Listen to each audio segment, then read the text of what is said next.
Hey, je vous retrouve aujourd'hui pour vous faire un update lecture. Il faut absolument que j'accélère mon rythme en termes d'update lecture parce que je lis à un rythme excessif et je vous présente trop peu de livres à la fois, donc il y en a plein que je suis obligée de zapper parce qu'ils n'ont pas forcément été très intéressants ou j'ai rien de spécial à dire dessus. Mais voilà, je lis beaucoup, je lis plein de livres intéressants et j'ai pas le temps de vous parler de toutes mes lectures, donc il faut absolument que je commence à rattraper mon retard. Si je suis moite aujourd'hui, c'est parce qu'on est dans cette fameuse semaine où il fait 30 degrés alors qu'on est seulement fin juin, où il va faire 38 jeudi et vendredi. Je ne suis physiquement pas prête à supporter ce genre de chaleur. Voilà, donc vous me voyez peut-être un peu luisante, notamment vers la fin de la vidéo, ça va être un calvaire.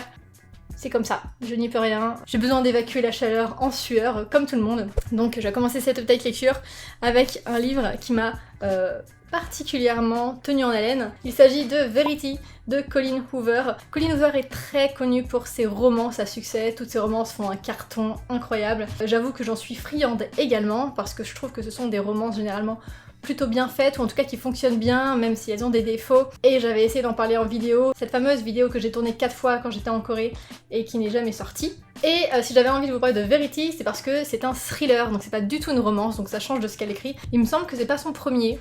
Je dis peut-être des bêtises, néanmoins, je ne suis pas très sûre. Dans Verity, on suit une femme qui s'appelle Lowen, qui est autrice, donc elle écrit des bouquins, et récemment elle a dû prendre soin de sa maman, qui était très malade et qui est décédée, et pendant qu'elle prenait soin de sa mère, elle a pas pu travailler, du coup, niveau argent, elle n'a plus rien, elle est à bout, elle est éjectée, comment on dit ? On lui demande de partir de son appartement parce qu'elle ne peut plus payer ses loyers. C'est vraiment la galère. Et au tout début du bouquin, elle est témoin d'un accident affreux, qui n'a pas vraiment d'impact sur la suite, à part le fait que ça la fera rencontrer un homme qu'elle aurait rencontré de toute façon, plus tard dans l'histoire, parce que Colleen Hoover aime bien faire ça. Elle va rencontrer un homme par le biais de cet accident qui va être la personne qui va lui proposer un contrat. Cet homme s'appelle Jeremy et la femme de cet homme s'appelle Verity, comme le titre du bouquin. Verity est une autrice à grand succès, c'est genre la J.K. Rowling de la fiction. Sauf que Verity n'est plus en mesure d'écrire suite à des problèmes médicaux dont on ignore la nature en début du bouquin. Et Jeremy va proposer à Lowen, notre protagoniste, via son agent littéraire, enfin bref, je vous passe les détails, d'écrire à la place de Verity et d'être co-autrice de la suite de la saga que tous les fans attendent. Lowen va accepter parce que forcément on va lui proposer beaucoup d'argent, et elle va aller vivre quelques semaines chez Jeremy et Verity, et donc découvrir les problèmes de Verity, et passer du temps avec Jeremy et son fils, tout en écrivant des bouquins. Pour écrire ces bouquins, forcément, elle fouille un peu dans les affaires de Verity, enfin elle fouille complètement, et elle trouve plein de choses qui la font reconsidérer sa présence dans cette maison. Le fait est que Jeremy et Verity ont perdu leurs 2 filles jumelles, et Lowen, notre protagoniste, va trouver une autobiographie dans laquelle elle va lire que Verity n'a jamais voulu d'enfants, qu'elle déteste ses enfants. Il y a des passages horribles dans lesquels elle dit qu'elle a essayé de tuer une de ses filles, plein de choses comme ça, et on va se rendre compte en fait au fur et à mesure de l'histoire que Verity est un personnage affreux, abominable. Et en plus de ça, ça fait un petit peu peur parce que Verity, elle est censée être alitée, mais Lowen, elle pense la croire, elle pense la croiser de temps en temps, elle pense la voir en train de l'espionner, alors qu'elle ne peut pas, puisqu'elle est alitée, qu'elle ne peut pas bouger, elle ne peut rien faire. Et on sait pas qui croire, on sait pas si c'est Lowen qui est complètement folle et qui s'invente plein de choses, ou si c'est Verity qui ment sur sa condition, le fait qu'elle est censée être pas dans un coma, mais plus genre je sais pas, j'ai pas les termes médicaux, je suis pas experte, mais genre incapable de bouger, incapable de réagir à son environnement. Voilà, on apprend plein de choses affreuses par le biais de cette autobiographie, donc on a des genres de flashbacks et des moments présents, et c'est ce système-là qui fait que c'est un thriller, on va toujours se demander qui a raison, qui croire. Pour moi ça a été une superbe lecture, comme je vous disais, j'aime bien Colleen Hoover de base pour ses romances, parce que j'aime bien son style, en fait elle est très simple à comprendre, ses histoires fonctionnent bien, c'est hyper fluide. J'ai bien aimé les personnages, même si je me suis pas forcément attachée à qui que ce soit, parce que je me disais, de toute façon, tout le monde est fou, je ne sais pas qui croire, donc autant pas s'attacher et on verra à la fin. J'ai été un tout petit peu déçue par la fin, donc si vous l'avez lu, vous savez de quoi je parle. Forcément c'est du Colleen Hoover, donc il y a du cul à l'intérieur, et je dois absolument spécifier pour les plus sensibles qu'il y a un très très gros trigger warning, maltraitance et meurtre d'enfants. Est-ce qu'il y en a d'autres? Il y en a peut-être d'autres. Mais voilà, c'est les plus gros et les plus choquants. Donc faites attention si vous êtes un peu sensible et que vous vous sentez pas prêt à lire ce livre et que vous hésitez. Si vous hésitez, ne le lisez pas, il est vraiment compliqué, psychologiquement parlant on va dire. C'est une belle découverte et je pense que comme c'est du Colleen Hoover, il sortira prochainement en français. En tout cas, je crois qu'il a été auto-édité, donc je sais pas exactement pourquoi, parce que d'habitude Colleen Hoover passe par des maisons d'édition. Je suis ravie de savoir que Colleen Hoover est capable de faire des bons thrillers, contrairement à d'autres auteurs qui se spécialisent là-dedans et qui sont ridiculement mauvais, comme on en parlera un petit peu plus tard. Je voulais absolument vous parler de Les Magiciens de Lev Grossman. Je vous en parle depuis quelques vidéos, vous savez que je l'ai acheté récemment. Je l'ai commencé parce que je voulais me trouver une nouvelle saga dans laquelle me lancer complètement et me jeter corps et âme, et qu'elle offre tout ce qu'elle a à m'offrir. Je n'ai pas été déçue, même si ça a été un peu long. C'est vraiment un livre un peu ovni, je saurais pas vraiment vous expliquer, je vais être sûrement très confuse, comme le livre précédent, d'ailleurs je me suis rendu compte seulement maintenant que c'était n'importe quoi cette explication avec tous ces personnages. Dans Les Magiciens, on suit un jeune homme qui s'appelle Quentin, qui va être accepté dans une école de magie. Et il va passer 5 années à apprendre des mécanismes de magie hyper complexes, avec plein de langues étrangères et plein de difficultés dont on n'a pas trop les détails. Tout ça va très très vite. Pendant toute cette période en école de magie, il va nous parler de sa saga préférée, sa saga de livres préférée, qui s'appelle Filori. Donc c'est un peu l'équivalent de Narnia, puisqu'on y suit des personnages qui vont dans un monde à peu près une fois par an, et qui vivent des aventures incroyables, et qui reviennent dans le monde réel à la fin. Après ces 5 années, Quentin va vivre une vie en tant que magicien en dehors de cette école. C'est hyper confus à raconter, je me rends compte, hein, vous inquiétez pas, tout a une logique. Et à partir d'un certain moment du bouquin, et c'est assez tard dans le bouquin, même s'il se passe encore plein de choses après, on va se rendre compte que Filori existe, et que l'un de ses camarades a trouvé un moyen d'y accéder, et lui et ses amis vont accéder à Filori pour découvrir, vivre ses aventures dont on parle dans les bouquins. Je ne saurais pas comment conseiller ce bouquin. Personnellement, j'ai eu beaucoup de mal, on va dire les 2 premiers tiers. Je me suis dit, vraiment, je m'attache pas au personnage, pourtant il se passe énormément de choses. C'est un style d'écriture hyper particulier que je ne saurais pas vous décrire. Je comprends tellement s'il y a des personnes qui accrochent pas du tout à cette histoire, et c'est pour ça que j'ai pas envie de vous dire foncez dessus, parce que quand même, le grand format, je crois qu'il est genre à 23€, et payer 23€ si vous allez lire que 100 pages, moi, de mon côté, ça m'emmerde de vous dire lisez-le, il est génial. La dernière partie, quand tous les personnages sont à Filori, je l'ai trouvé vraiment très bien. Il y a vraiment une aventure et une suite, et j'ai hâte de lire le tome 2, parce qu'il y a 3 tomes, c'est une trilogie. Néanmoins, il y a toute cette première partie qui est vraiment chiante, je vais utiliser les vrais mots. Il y a le fait que tous les personnages sont détestables. Quentin, c'est franchement un petit con qui mérite des claques, et toute son avancée dans l'histoire, j'avais vraiment envie de le claquer. Ses potes, c'est pareil, c'est tous, franchement, tous des petits cons, il n'y en a pas un qui m'a plu, particulièrement. Je suis hyper confuse, mais c'est aussi pour ça que j'avais envie de vous en parler, parce que c'est un livre comme j'en avais pas lu avant, et je suis ravie qu'il existe, et j'y vais lire la suite en espérant que ça soit la continuité de ce que j'ai aimé, et que ça revienne pas sur ce schéma chiant puis incroyable. Voilà. Ensuite, j'ai envie de vous parler de Un Noël à River Falls. Je pensais vous en faire une vidéo complète, mais en fait je vais l'intégrer dans cet update lecture parce que ça m'embête de parler uniquement de ce livre en vidéo tellement je l'ai détesté. C'est ma pire lecture depuis un bon moment, au moins de toute l'année pour l'instant. C'est un livre de Alexis O'Bank, et je ne sais toujours pas comment le prononcer, qui est dans la continuité de ces policiers River Falls. C'est le 3e tome, mais ils peuvent se lire indépendamment parce que c'est le genre de livre policier où c'est toujours le même protagoniste, et on suit ses histoires, et dans sa vie personnelle il se passe pas grand chose. Pour l'histoire, il y a un jeune homme qui a été assassiné dans une cabane au beau milieu de la forêt. Il y a un autre homme qui venait de cette cabane, qui s'enfuyait en courant, qui a été renversé par un camion, qui, en sortant du coma, dit « c'est pas moi qui l'ai tué, puis c'est moi qui l'ai tué, puis c'est pas moi, puis c'est moi, etc. » Et on va essayer de découvrir qui a tué le jeune homme dans la cabane, et pourquoi l'autre s'enfuyait en courant et s'est pris un camion. Le problème, c'était pas l'histoire en soi. Le problème, c'était tous ces putains de personnages. Et pour expliquer ça, je vais devoir spoiler en partie. Donc, si vous voulez lire ce bouquin, et qu'il vous intéresse, qu'il est dans votre pile à lire, que vous n'avez pas envie de vous dégoûter de cette lecture, je vous invite à skipper, à passer ce passage et d'arriver tout de suite à la suite. Vous le verrez de toute façon avec la petite vignette. Hein. Je me suis même fait un petit post-it avec tous les problèmes de ce bouquin en résumé. Alors, ce bouquin est à la fois homophobe, grossophobe, extrêmement machiste et raciste. Donc à partir de maintenant, je vais spoiler, donc vous êtes prévenus. Je vais raconter une partie de l'intrigue et notamment un grand thème qui est abordé.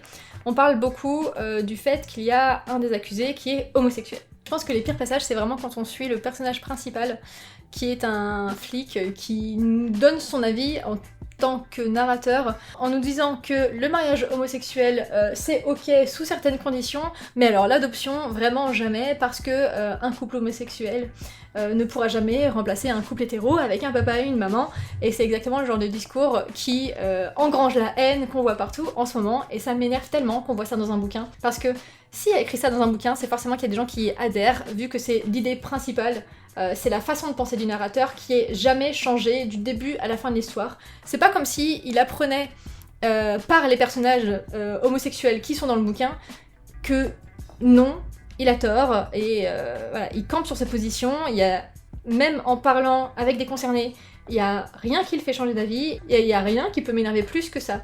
Le fait que on pourrait avoir une petite évolution du personnage en se disant ah tiens bah oui bah j'étais con et j'ai eu tort, alors que non, en fait c'est juste le mec qui nous fait passer son avis, dont on n'a rien à foutre. Vraiment dans l'histoire ça fait rien avancer de savoir si oui ou non il est pour ou contre le mariage homosexuel, franchement on s'en branle. Le mec est juste détestable. Un autre personnage qui m'a profondément énervé dans ce bouquin, qui a absolument rien à faire dans ce livre, il a juste été créé pour être celui avec qui couchera la meuf du protagoniste principal. Et j'ai trouvé ça tellement inutile, je ne vois pas l'intérêt. L'intrigue, en plus du mec mort dans la cabane, est complètement nulle, la conclusion est complètement naze.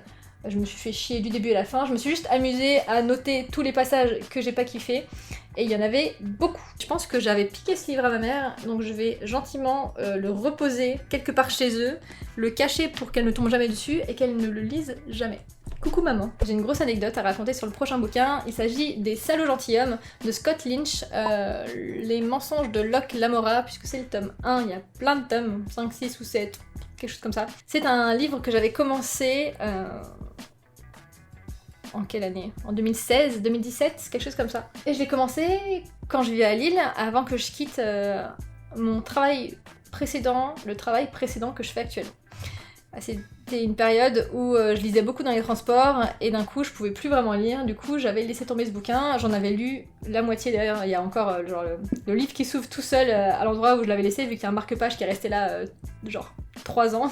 Et j'ai repris il y a quelques mois, et même si ça a été un peu difficile de me rappeler de tous ces personnages et surtout de l'intrigue parce qu'il se passe énormément de choses dans ce bouquin, ça a été excellent de retrouver cet univers et j'étais trop contente de m'y être remise parce que j'avais absolument envie de le lire. Ensuite dans ce livre, qui est un livre de fantasy qui est très populaire, un mec qui s'appelle Locke Lamora et qui est extrêmement intelligent, une petite fouine, un mec vraiment vicieux dans son cerveau, dans le sens où il va tout faire pour récupérer des sous. Il veut des thunes, et il a une petite bande de malfrats on va dire, et il vole aux riches, et il fait des machinations dans tous les sens, mais le mec est futé et c'est incroyable. Et alors, chapeau à l'auteur pour réussir à créer des histoires aussi folles et aussi impressionnantes, aussi bien construites, aussi bien écrites, parce que c'est vraiment formidable à lire, et quand t'arrives au dénouement à chaque fois, c'est excellent. Honnêtement, je ne saurais plus vous raconter le début de l'histoire, vu que je l'ai lu il y a 3 ans et que je me rappelais pas. Locke Lamora, il est sur plusieurs gros coups. C'est un des mecs les plus recherchés, c'est une légende qu'on appelle la ronce. Il va vraiment imaginer tout type de scénario pour... pas racketter, c'est quoi le mot que je cherche? Il va tromper les gens en fait. Il y a une histoire, il y a un fil rouge qui est un peu plus complexe, et il va vraiment se trouver dans des grosses emmerdes, et mon petit cœur s'est brisé à la fin du bouquin, mais...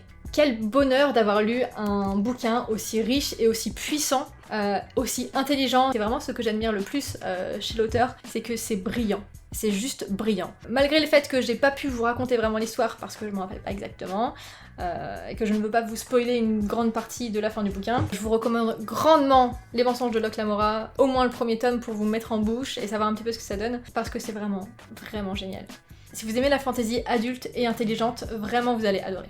J'avais ensuite envie de vous parler de Hurt de Tabitha Tsuzuma, qui est un bouquin que j'ai lu parce que vous savez que des filles vidage de pâle, et celui-là je vous l'avais présenté en book haul il y a quelques années aussi, et j'avais envie de baisser la pile à lire et donc de le lire. Dans Hurt, on suit un jeune homme qui s'appelle Matteo et qui fait du plongeon au niveau pas seulement professionnel, il est juste qualifié et parmi les plus prometteurs pour les futurs Jeux Olympiques. Donc c'est pas un mec qui déconne, il est lycéen et sa petite vie se passe bien, les entraînements le matin, les entraînements le soir, l'école, sa copine avec qui ça se passe très bien aussi. Voilà, sa vie va bien, même si c'est un peu compliqué parce que les entraînements ça prend beaucoup de temps. Mais malgré tout ça, il y a un soir où tout va déraper, il va se passer quelque chose qu'on ne va pas connaître avant la fin de l'histoire, clairement, qui va tout changer, tout remettre en question. On commence par ça d'ailleurs dans l'histoire, on commence par cette nuit où il s'est passé quelque chose, on ne sait pas ce qui s'est passé, mais Matteo n'est plus le même, Matteo va entrer dans une profonde dépression, il va vouloir tout arrêter, il veut surtout plus faire de plongeon alors que c'est son plus grand accomplissement et c'est ce pourquoi il a travaillé toute sa vie, et personne comprend pourquoi, personne ne sait ce qui s'est passé, donc Matteo est complètement désemparé, complètement seul, et il ne va absolument rien se passer de tout ce bouquin, malheureusement, parce que, je ne sais pas, après cette fameuse soirée, c'est uniquement de la contemplation et de je suis malheureux, je suis malheureux, je suis malheureux, et il ne se passe rien, et personne ne peut m'aider, et je suis malheureux, et plouf, un plongeon, et je suis malheureux, et je suis malheureux. L'histoire partait bien, et je voulais absolument savoir ce qui s'était passé. J'ai trop attendu, c'était vraiment lent, malheureusement. Je suis vraiment triste de ne pas avoir aimé cette histoire parce que Tabitha Tsuzuma, j'avais adoré A Note of Madness, j'adore son style d'écriture, c'est tellement beau quand elle écrit, et ici j'ai été tellement déçue. Et je dois vous parler vite fait du bullshit de la révélation, parce qu'on finit par l'apprendre vers la fin, et ensuite il reste quelques pages, enfin pas mal de pages pour faire un bout de l'histoire où tout se précipite, et tout le dénouement, mais le bullshit de la fin de ce livre, j'ai envie de vous en parler, mais je ne peux pas parce que ce serait vraiment spoiler les dernières pages, c'était d'un ridicule. J'ai envie d'en parler, est-ce que je peux en parler? Est-ce que je peux le dire? Parce que de toute façon je vous dis qu'il faut pas le lire parce que c'est chiant. Vous savez quoi? Je vais le dire et je vais écrire si vous voulez passer, et si vous voulez absolument passer ou que c'est la panique, vous mettez juste pause. Vous paniquez pas surtout, je vais attendre 5 secondes que vous ayez le temps de faire quelque chose si vous voulez pas écouter. Ok? Moi comme ça, je vous parle de la fin et je suis trop contente de vous en parler parce que j'ai personne à qui en parler et il faut absolument que j'explique tout ça.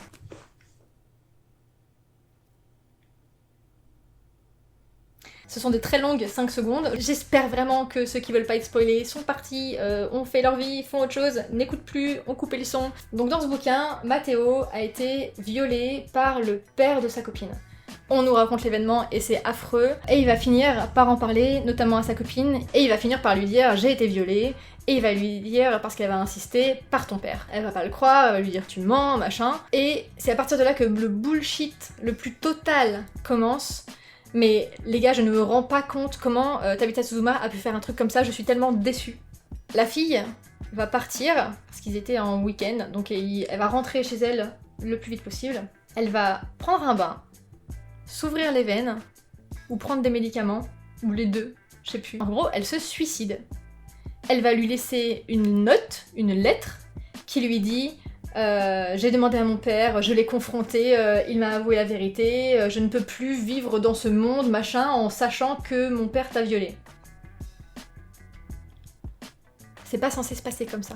Ok, son père est la pire des ordures, mais c'est pas elle la victime, c'est elle qui se suicide. Alors je suis désolée, hein, voilà, je suis pas à sa place non plus, mais c'est son propre mec qui a été violé par son propre père, enfin par le père de sa copine, qui en parle pas depuis des mois, qui est hyper isolé, qui perd toute sa vie parce que toute sa vie c'était le plongeon et il perd tout, il perd sa copine, il perd ses études, il perd la catégorie sportive dans laquelle il excellait, toute sa vie elle s'effondre, Et c'est madame qui fait son cinéma et qui se suicide. Et qui lui laisse une lettre en lui disant c'est pas de ta faute, t'es innocent, je t'aime machin toute ma vie, de tout mon cœur. Nique cette fin d'histoire, je crois que j'ai lancé le bouquin quand je l'ai fini. J'ai lancé le bouquin et c'est arrivé que 2 fois dans toute ma vie. Tellement nul. Je pense que ça va aller assez vite. C'est Royaume de vent et de colère de Jean-Laurent Del Socorro qui m'avait été recommandé par l'une d'entre vous, il me semble que c'était une fille, dans une vidéo coup de cœur où je disais donnez-moi vos plus gros coups de cœur et voilà, il y a quelqu'un qui me l'avait conseillé et du coup je l'avais acheté et j'ai mis pareil 2 ans à le lire, donc c'est formidable. En fait si j'ai mis du temps à le lire c'est parce que le résumé ne me tentait pas, parce que selon moi il rend pas du tout justice au bouquin. Ça commence par Marseille 1596. Massés à ses portes, les troupes d'Henri IV entendent faire plier la cité phocéenne, dont l'indépendance autoproclamée n'a que trop duré. Je suis une personne qui a toujours détesté l'histoire de l'année 1000 à l'année 1800.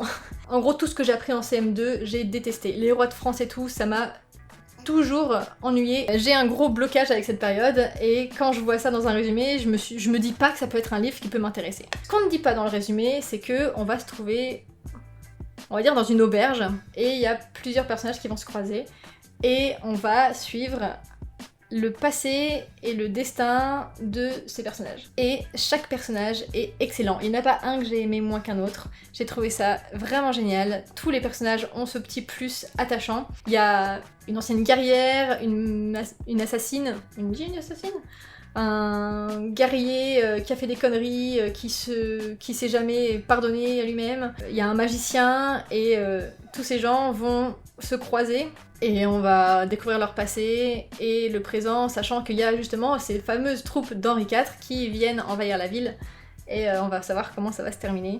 Ça a été une super lecture et je m'attendais pas à aimer autant. C'était vraiment une très très bonne découverte parce que je me suis énormément attachée à ces personnages et je pense que c'est surtout ça, au-delà du fait de l'histoire qui avance finalement assez lentement puisqu'il se passe pas grand chose dans ce petit bouquin. C'est surtout les personnages, je me suis attachée à chacun d'entre eux. Il n'y a pas un chapitre, parce qu'on alterne les points de vue, il n'y a pas de chapitre qui m'a ennuyé plus qu'un autre. Fallait juste que je sois un peu attentive aux dates, parce qu'au début des chapitres, on nous donne des dates, enfin on nous donne des personnages puis des dates. Et après, il faut suivre où est-ce qu'on en est dans la timeline. Et ça, j'ai toujours un peu de mal parce que vous savez que j'ai une petite mémoire et du coup, je me rappelle pas où est-ce qu'on en était avant. Donc il faut juste que je me mette à jour à chaque fois et que je vérifie. Vraiment, merci beaucoup de me l'avoir recommandé. Ça a été vraiment une excellente lecture. C'est tout pour moi. Je pense avoir rattrapé une bonne partie de mes lectures. J'essaye de vous retrouver très vite pour d'autres vidéos et j'espère que ça vous a plu. N'hésitez pas, comme d'habitude, à me mettre en commentaire si vous avez aimé ou pas aimé, tout ça. Et je vous dis à la prochaine. Bye!